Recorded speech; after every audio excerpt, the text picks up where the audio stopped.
살다 보면 가끔 그럴 때 있잖아요. 내 마음인데 내가 왜 이러는지 모르겠다 싶거나 아니면 다른 사람 행동이 도무지 이해가 안 될 때? 네, 맞아요. 꼭 무슨 안개 속을 걷는 것처럼 답답하고 그럴 때 있죠. 감정에 확 휩쓸리기도 하고. 네.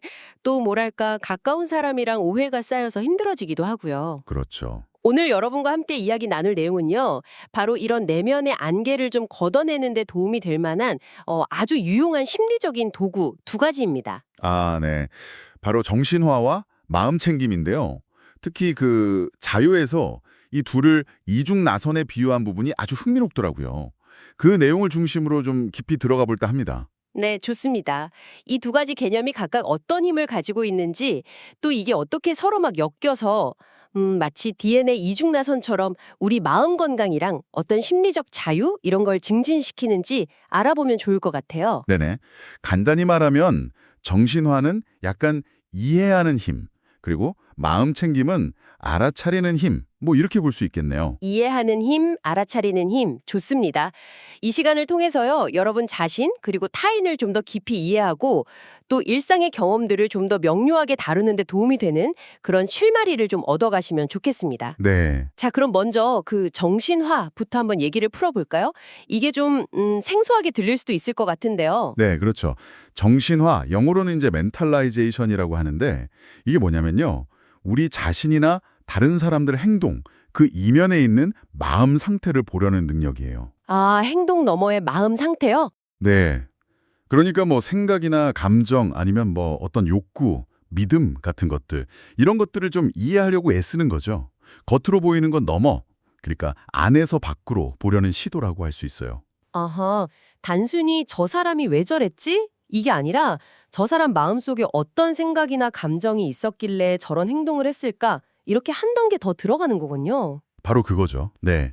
이게 중요한 게 이게 우리 내면 세계랑 외부 현실을 이렇게 연결해주는 다리 같은 역할을 하거든요. 다리 역할이요? 네. 예를 들면 뭐 친구가 약속에 늦었어요. 그럴 때 바로 나 무시하나? 이렇게 생각하기보다 혹시 오다가 무슨 일이 있었나? 라든지 아니면 내가 시간을 잘못 알았나? 뭐 이렇게 여러 가능성을 떠올려 보는 거죠. 네네. 이게 잘 되면 다른 사람 의도도 좀 더 잘 파악하고 또 내 감정이 내 행동에 어떻게 영향을 미치는지 이런 것도 이해하기가 훨씬 수월해집니다. 근데 이게 뭐 그냥 가만히 있는다고 저절로 생기는 능력은 아닐 것 같아요. 아, 맞아요. 그게 참 흥미로운 지점인데요. 이 정신화 능력은 주로 어릴 때 부모님이나 뭐 중요한 다른 사람들과의 관계 속에서 좀 안정적인 애착을 경험하면서 자연스럽게 발달하는 경향이 있어요. 아, 단계 속에서요? 네, 상대방 마음을 이렇게 헤아려주고 또 내 마음을 읽어주는 그런 경험들, 그런 걸 통해서 배우게 되는 거죠. 그래서 만약에 좀 안정적인 관계 경험이 부족했다. 그러면 어린이 되어서도 내 마음이나 다른 사람 마음을 정확하게 읽는 게 좀 어려울 수 있고요. 네. 그게 이제 오해나 갈등의 씨앗이 되기도 하는 거죠. 어떻게 보면 안정적인 관계가 이 마음 읽는 능력을 키우는 일종의 학교 같은 거네요. 네, 뭐 그런 셈이죠. 그리고 또 정신화는요, 우리가 뭔가 좀 막연하게 느끼거나 어렴풋이 알던 것들 있잖아요. 네. 그런 걸 좀 더 명확하게 인식하고 또 성찰할 수 있게 도와주는 과정과도 관련이 깊어요. 그냥 기분 나빠 여기서 끝나는 게 아니라 아까 그 친구가 약간 비꼬는 듯한 말투로 얘기해서 내가 좀 무시당한 느낌이 들었구나. 그래서 화가 났던 거구나. 이렇게 구체적으로 깨닫게 되는 거예요. 아, 네. 마음속에 안개가 싹 걷히는 그런 느낌이랄까요? 약간 내 마음이나 다른 사람 마음의 그 숨겨진 이야기를 읽어내는 탐정 같다? 이런 생각도 드는데요. 네, 좋은 비유네요. 그럼 만약에 이 정신화 능력이 좀 부족하다면 일상에서 어떤 어려움들이 생길 수 있을까요? 정신화가 좀 어려우면요. 일단 자기 감정이나 다른 사람의 행동을 좀 오해하거나 왜곡하기가 쉬워요. 아, 오해나 왜곡이요? 네. 그리고 감정 조절에도 어려움을 겪게 되죠. 예를 들어서 어떤 강한 감정에 확 휩싸이면 그게 전부인 것처럼 느껴져서 다른 관점에서 보기가 어려운 거예요. 네. 그 감정에 완전히 이렇게 매몰된다고 표현하거든요. 마치 감정의 홍수에 그냥 휩쓸려 떠내려가는 것처럼요. 아, 매몰. 네. 어떤 기본이나 생각에 그냥 푹 빠져서 헤어나오지 못하는 그런 경험, 저도 그렇고 아마 많은 분들이 겪어보셨을 것 같아요. 그렇죠. 자, 그럼 이제 이 이중 나선의 다른 한 축, 마음 챙김으로 한번 넘어가 보죠. 이건 뭐 요즘 워낙 많이들 이야기해서 익숙하실 수도 있는데 여기서 말하는 마음 챙김은 정확히 어떤 의미일까요? 네, 마음 챙김의 핵심은요, 크게 세 가지로 볼 수 있어요.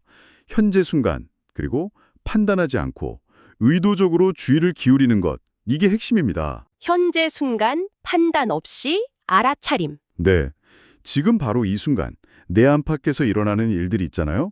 뭐 떠오르는 생각이라든지 감정, 몸의 감각, 아니면 뭐 주변의 소리 같은 것들. 이런 것들을 그냥 있는 그대로 알아차리는 거예요. 좋다, 나쁘다 이런 판단 없이요. 예를 들어 불안감이 확 밀려올 때 불안하면 안 되는데 이렇게 뭐 억누르거나 나는 왜 이렇게 불안하지? 하고 막 분석하는 대신에요. 그렇죠. 그런 대신에 그냥 지금 가슴이 좀 답답하네. 이런 걱정스러운 생각이 스쳐 지나가는구나 하고 그냥 관찰하는 거예요. 아, 네. 마치 하늘에 구름이 흘러가듯이 그냥 바라보는 거죠. 중요한 건 좋다, 나쁘다, 옳다, 그르다 이런 판단을 잠시 내려놓는 연습이에요. 그렇게 뭔가 한 걸음 딱 물러서서 바라보는 것만으로도 좀 달라지는 게 있을 것 같은데요? 네, 맞아요. 바로 그 거리두기가 중요해요. 감정의 소용돌이에 그냥 휩쓸려 들어가지 않고 그걸 좀 객관적으로 바라볼 수 있는 공간을 만들어주는 거죠. 네네. 아까 정신화가 부족할 때 매몰된다고 했잖아요. 그거랑 반대로 자료에서는 이걸 탈매몰, 디셈베딩이라고 표현하는데 말 그대로 감정에 압도되지 않고 잠시 거기서 빠져나와서 숨 쉴 틈을 주는 거예요. 아, 탈매물. 그 개념이 확 와닿네요. 감정 폭풍 속에서 잠시 빠져나와서 숨 쉴 공간을 만드는 느낌? 근데요, 교수님, 잠깐만요. 그러면 그냥 내가 지금 불안하구나 이렇게 생각하는 거랑은 어떻게 다른 건가요? 그것도 일종의 알아차림 아닌가요? 그거 아주 좋은 질문입니다. 그 차이를 이해하는 게 정말 중요해요. 내가 불안하구나. 이렇게 인식하고 그 이유를 막 생각해 보는 거 있잖아요. 그건 사실 정신화 쪽에 더 가깝다고 볼 수 있어요. 아, 그래요? 네. 마음 챙김은 그보다 한 단계 더 이전에 그 경험 자체에 머무는 것에 더 가깝습니다. 예를 들어서 뭐 발표 전에 불안할 때 떨린다. 이렇게 생각만 하는 건 정신화 쪽일 수 있고요. 네. 심장이 막 두근거리고 손에 땀이 나는 그 감각 자체를 내 몸이 지금 이렇게 반응하고 있구나 하고 판단 없이 가만히 느껴보고 지켜보는 것. 그게 마음챙김에 더 해당돼요. 아, 하나는 약간 분석에 가깝다면 다른 하나는 그 순간에 아주 생생한 경험에 머무는 것에 더 가깝다고 할 수 있죠. 그렇군요. 분석이나 해석 이전에 경험 그 자체를 있는 그대로 한번 느껴보는 과정이군요. 이제 좀 이해가 됐어요. 자, 그럼 정신화는 이해하려는 노력, 마음챙김은 알아차리는 노력. 이 둘이 그럼 어떻게 함께 작동해서 우리에게 도움을 줄까요? 이 둘을 이중 나선에 비유한 이유가 바로 여기에 있을 것 같은데요. 네, 맞습니다. 바로 그 시너지 효과 때문에 이중나선 비유가 아주 적절하다고 생각해요. 마음챙김과 정신화는 서로를 보완해주고 또 강화시켜주는 아주 좋은 파트너 관계라고 할 수 있습니다. 파트너요? 네, 마음챙김은요, 현재 순간의 경험에 대한 아주 생생하고 필터링되지 않은 정보, 그러니까 날 것 그대로의 데이터를 우리에게 제공해줘요. 날 것 그대로의 데이터? 네. 지금 내 어깨가 잔뜩 긴장해 있네. 이런 비판적인 생각이 자꾸 떠오르네? 하고 알아차리는 거죠. 마음챙김이 현재 상태를 비춰주는 선명한 거울 같은 거라면 정신화는 그럼 뭐라는 거죠? 정신화는 그 거울에 비친 모습이 도대체 뭘 의미하는지 이걸 해석하고 맥락을 파악하도록 돕는 역할을 해요. 해석과 맥락 파악. 네. 내가 왜 이렇게 어깨가 긴장되어 있지? 맞다. 내일 중요한 회의가 있었지. 그것 때문인가? 이 비판적인 생각은 어디서 왔을까? 혹시 예전에 내가 실수했던 경험이랑 관련이 있나? 뭐 이런 식으로 이해를 시도하는 거죠. 마음챙김으로 얻은 그 생생한 알아차림에 의미와 깊이를 더해주는 과정이라고 할 수 있습니다. 와, 이거 정말 흥미로운데요. 그럼 어느 하나만으로는 좀 부족할 수도 있겠네요. 예를 들어 마음챙김만 너무 강조하면 그냥 현상만 보고 왜? 라는 질문 없이 좀 피상적인 알아차림에 머물 수도 있을 것 같고요. 네, 그럴 수 있죠. 반대로 정신화만 너무 강조하면 지금 여기에 생생한 느낌은 다 놓치고 그냥 머리로만 분석하다가 현실과 좀 동떨어질 수도 있겠어요? 정확히 보셨습니다. 둘 중 하나만으로는 균형을 잃기가 쉬워요. 마음 챙김만으로는 어떤 깊이 있는 통찰로 나아가기가 좀 어렵고 정신화만으로는 지금 여기에 생생한 경험과 연결되지 못한 채 좀 공허한 분석에 머물 수도 있거든요. 네. 이 둘이 함께 이렇게 춤을 추듯이 잘 작동할 때 우리는 어떤 습관적이고 자동적인 반응에서 벗어나서 좀 더 유연하고 의식적인 선택을 할 수 있게 됩니다. 아, 자동적인 반응에서 벗어나서요? 네, 예를 들어 누가 나를 딱 비판했을 때 확 화가 치밀어 오르면 마음 챙김은 아, 화가 올라오네. 얼굴이 확 뜨거워진다. 이렇게 알아차리게 돕고요. 네. 정신화는 내가 왜 이렇게까지 화가 날까? 혹시 저 사람의 비판이 나의 어떤 좀 민감한 부분을 건드린 걸까? 하고 탐색하게 도와주는 거죠. 이 과정을 통해서 욱해서 바로 반응하는 대신에 잠시 멈춰서 상황을 좀 다르게 보고 대응할 수 있는 그런 여유를 갖게 되는 겁니다. 이 과정에 나오는 그 엘렌이라는 분의 사례가 지금 말씀하신 과정을 참 잘 보여주는 것 같아요. 처음에는 자신의 감정이나 행동의 이유를 잘 몰라서 많이 힘들어했잖아요. 네, 맞아요. 엘렌은 특히 그 대인관계에서 어려움이 많았고 자기가 왜 그렇게 느끼고 행동하는지 잘 연결해 짓지 못했어요. 그런데 이제 치료 과정에서 마음 챙김 연습을 꾸준히 한 거죠. 네. 예를 들면 운전 중에 갑자기 확 엄습하는 강한 불안감 같은 거요. 이전에는 그걸 막 피하거나 아니면 그냥 압도당해버렸는데 이제는 아, 지금 불안감이 올라오는구나.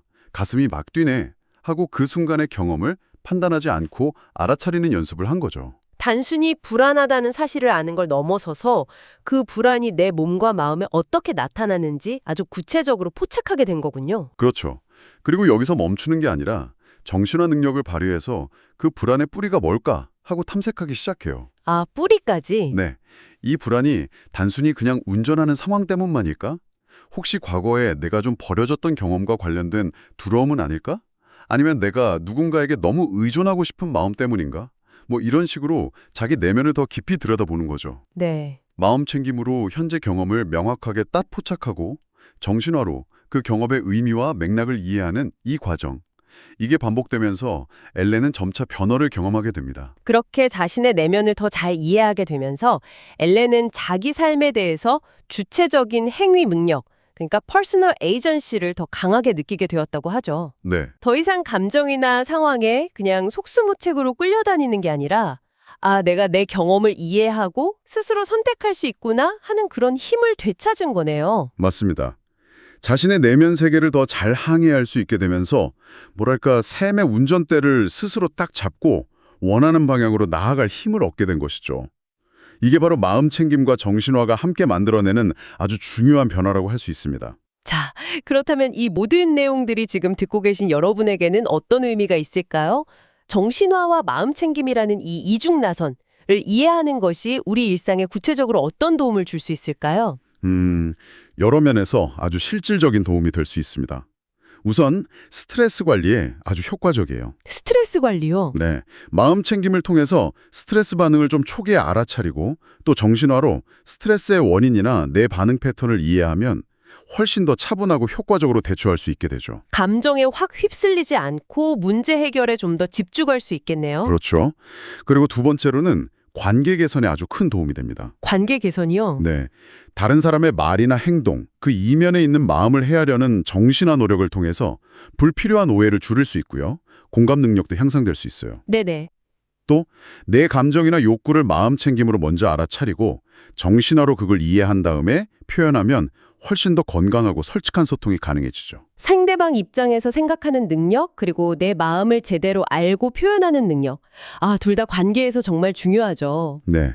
세 번째로는 자기 이해가 깊어집니다. 자기 이해. 네. 내가 왜 유독 이런 상황에서는 이렇게 불안해하지? 나는 어떤 핵심적인 믿음을 가지고 살아가는 걸까? 뭐 이런 질문들을 스스로에게 던지고 탐색하면서 자기 자신을 정말 더 깊이 알아갈 수 있습니다. 그리고 마지막으로 어떤 자동적인 반응에서 벗어나서 의식적인 선택을 할 수 있게 도와줘요. 의식적인 선택. 네. 충동적으로 행동하거나 나중에 후회할 만한 결정을 내리는 대신에 잠시 멈춰서 마음 챙김과 정신화를 통해서 상황을 좀 더 넓게 보고 더 현명하게 행동할 수 있는 힘을 길러줍니다. 듣고 보니 둘 다 정말 좋은 개념인데 혹시 이게 너무 안으로만 파고들게 만들어서 현실의 어떤 문제 해결에서는 좀 멀어지게 만들 위험은 없을까요? 아, 네. 충분히 그런 우려를 가질 수 있습니다. 근데 중요한 것은 역시 균형이에요. 균형이요? 네. 마음 챙김과 정신화는 현실 도피를 위한 게 아니라 오히려 현실을 더 명료하게 보고 효과적으로 대처하기 위한 도구입니다. 예를 들어서 어려운 문제에 딱 직면했을 때 마음 챙김은 당장의 그 압도감에서 벗어나서 침착함을 유지하도록 도와주고요. 네. 정신화는 그 문제의 본질이 뭔지, 또 나의 기여 요인은 뭔지, 가능한 해결책은 뭘지 이런 것들을 차분하게 분석하도록 돕죠. 그러니까 오히려 문제 해결 능력을 향상시키는 데 기여할 수 있습니다. 아하. 물론 이것들을 연습하는 과정에서 때로는 약간 자기 안으로만 침잠하는 것처럼 느껴질 수도 있어요. 하지만 궁극적인 목표는 내면의 힘을 길러서 현실에 더 잘 참여하는 데 있습니다. 균형이 중요하군요. 내면 탐색에 오히려 현실 참여를 위한 준비 과정이 될 수 있다. 이런 말씀이시네요. 그리고 이 능력들이 뭐 타고나는 게 아니라 연숙을 통해서 개발할 수 있는 기술이라는 점이 참 희망적인데요. 네, 바로 그 점이 핵심입니다. 뭐 완벽하게 해내야 한다 이런 부담을 가질 필요는 전혀 없어요. 마치 근육을 키우듯이 꾸준한 연습을 통해서 누구나 이 능력들을 향상시킬 수 있습니다. 네. 넘어지고 실수하는 건 당연하고요. 그 과정 자체가 배우고 성장하는 기회가 되는 거죠. 중요한 것은 완벽함이 아니라 자신의 경험과 관계 맺는 새로운 방식을 꾸준히 한번 시도해 보려는 그런 태도입니다. 네. 오늘 저희는 정신화와 마음 챙김이라는 이 두 가지 심리적 도구가 어떻게 서로 얽히고 설켜서 우리의 내면을 탐험하고 또 심리적 자유로 나아가는 이중나선을 이루는지에 대해서 깊이 있는 대화를 나눠봤습니다. 네. 이 논의를 마무리하면서 마지막으로 여러분 스스로에게 한번 던져볼 만한 질문을 하나 드리고 싶습니다.